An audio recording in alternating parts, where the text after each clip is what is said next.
Skelte Siverus Braaksma is illustrator en stripmakker. Je wil van Friesland een striploonmeidje. Waarom? En waarom wil hij van alle soorten boeken op een vraag naar juist stripboekenmeidje over Frieske geschiedenis? Op zijn werkplek in een oud fabriek aan de Zeediek vertelt hij over zijn werk.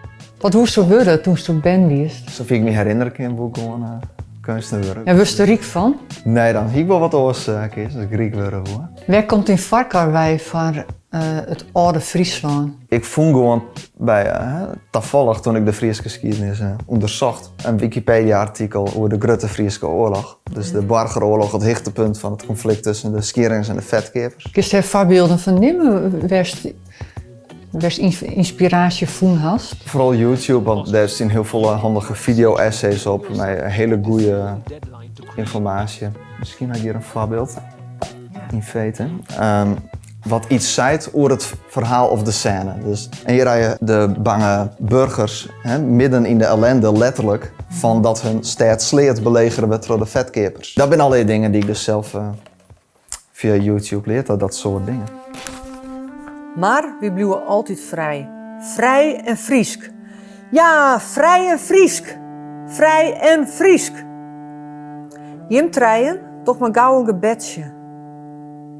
Hiervoor zullen je me redbraakt worden. Ja, Snelgersma, dit is net de eerste keer dat er om een leiderschap twijfelen wordt. Ek na deze expeditie tjene onstas in Sauert. Dat weer mijn besluit. Maar als we dat doen naar dien hier de bisschop van Utrecht een goede kans hebben om grens in te nemen. En dan hier Friesland nou net vrij meer west.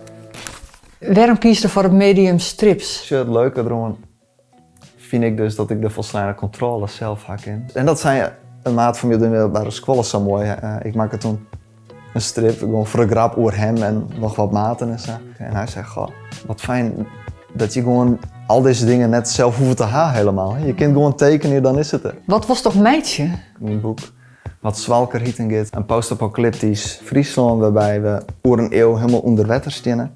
Ja, dat liet een goed voorbeeld.